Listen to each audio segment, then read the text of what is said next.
everybody, Chris Holt here with Tune In. We are in downtown Phoenixville at the lovely Bistro on Bridge. And I'm here with my good friend, Carrie Hytha. What's up, Carrie? Hi, Chris. How are you? I am good. How are you? Great. Thanks for having me. It's great to have you on the show. The Hytha name is a mainstay in Phoenixville. I mean, seriously, you guys have generations of musicians. Tell me how you got your start in music. Well, like you said, my family has been doing music for a very long time.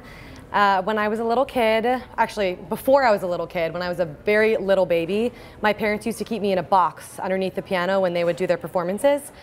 Nobody puts baby in the box. Yeah, right. So eventually I grew to be too big for the box, but being musicians, you can't always afford a babysitter, so what you do is put the child in front of the stage and have them sing. And so that was me. That makes sense. Yeah. I like that. And I mean, when you see a cute, like, tiny 4-year-old singing, you can't help but just throw tips. Yes. And my parents learned that very early on. Yes. I bet you sleep well now because you're used to noise, right? Do you sleep well? My parents had raucous parties. No, when I give. Sorry. Where can we find out where you're playing? My band, Rhythm and Blondes, plays every first Friday at the Phoenix and every third Saturday at Stable 12. You can find us on both of their websites. Look at the website for the bars. Rhythm and Blondes, yeah, you guys are awesome, by the way. Super tight jazz band and everything. Yeah, it's great.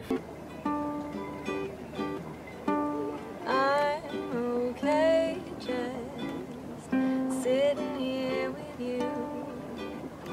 Where did you really learn how to sing? Like, how did you first know that, singing and voice was for you? Because you got a phenomenal voice.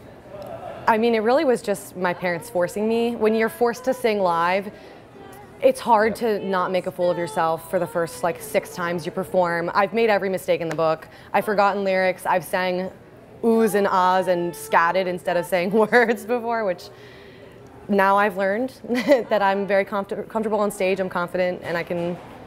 Yeah. Yeah, it's pretty cool because I've seen a lot of your shows and you do scat, and it's like not a lot of people. Scatting's kind of an old school thing, and you actually do that very, very well. Thank so you. Very, very cool. So if you could have a glass of wine or a beer, or sit down with any musician, dead or alive, who would that be? So if you changed wine to birthday cake, okay, I would share my birthday cake with Ella Fitzgerald. And the reason for that is because we do share a birthday, and she did teach me how to scat. Wow. Not in person, obviously, but I've studied her ever since I was a little kid.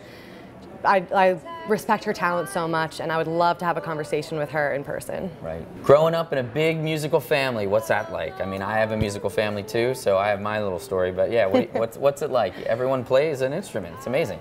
Yeah, it's not easy all the time when you're in a family band, particularly, because we all have different ideas of what we want, and it's easier to be mean when you're related to the people that you're working with. I can vouch for that. Yeah. You play the ukulele. I do. You play a couple different instruments, but the ukulele has been hot for you, and you're writing songs, right? I am, yes. All right. So tell us a little bit about that. You give lessons now? I do. I give ukulele lessons, piano lessons, and voice lessons. And I love the ukulele. One of the most amazing things about the ukulele is that it's compact. You can bring it anywhere. I bring it as my carry-on if I go on tour. And it's so easy to play. It really is. It really is. It's pretty user-friendly. Yeah, and it's for incredible musicians and beginners alike. You can play 4 chords on it if you want, or you can do the Jake Shimabukuro route and really play Jimi Hendrix if you want. I saw him live. Oh, yeah. Mind blown. He's incredible. Yeah, absolutely.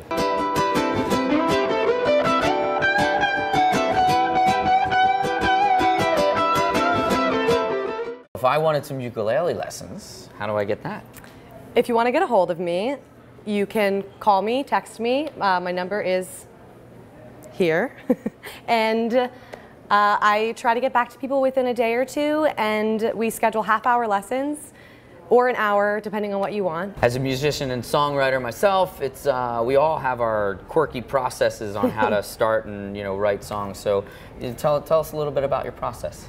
My process changes every time, but my songs are sort of a diary for me, so a lot of times I'll write lyrics in the car just singing, But when I'm really trying to write a song and telling myself I'm going to be writing a song, not just having it happen to me, I try to write chords first, and then I write my melody, and then my words will change from the first idea that I'm having a song to the time I record it. Sometimes I change my words in the middle of production, and I will like the outcome a lot better that way. That's great. Yeah. That's great. You're always reworking and retooling. Exactly. So, yeah. It's never. I mean, it's never finished. Even when we're recording it, it's out there. It's still not done. Right. Born and raised in Phoenixville. What kind of music do you love? Like, what's in your playlist right now? What's on your iPod? So a lot of musicians ostracize me for this, but I love Pandora. Yeah. I'm not one of those like have exactly what my music is and only listen to that. I love Hiatus Coyote right now. That's a band that I'll listen to Hiatus Coyote Radio on Pandora. Cool. It's a great way to like learn new musicians and just hear music that you wouldn't otherwise hear if you were just listening to what is on your iPod already. Yeah, I love that about Pandora. It's just, you know, yeah. opens the doors. You've been involved in the Dogwood Festival for years, so tell us a little bit about that. I have. I was the 2012 Dogwood Queen. It was my dream to be the Dogwood Queen ever since I was a little kid. And when I was a junior in high school, the only year, I went, I competed, I gave it my all, me and 6 other girls. Each one of them had really incredible talents, and I was really honored to be able to take home that title. I left my heart in Lake Louise. Do you have any music we could purchase? I don't have music you can purchase, but I do have music that you can have for free. Ah, thank you. I put all of my music on SoundCloud when I finish it. I produce all of my own music. Started on GarageBand. I just recently downloaded Logic, so I'm able to do a little bit more of a professional sound. Carrie Hytha, real rock star living here in Phoenixville. Yeah, thanks for having me.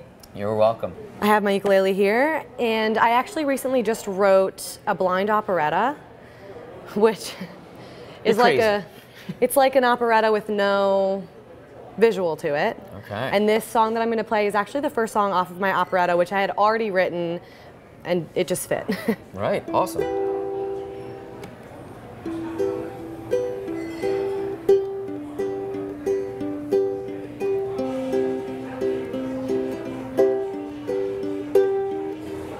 The wind will catch the petals of the flowers in the garden, and in the perfect season they won't fall. Every now and then a little girl will come uproot them to gamble with the question, does he love her at all? He loves me, he loves me not. He loves me, he loves me not. And every day she asks herself this question, until the garden's just an empty plot. And in her class sits quietly the boy that only she knows, and boy, the way that he glows when he catches her eyes. She looks away not to give away the way that she's been staring, not that he would care when he finds out why. She loves him.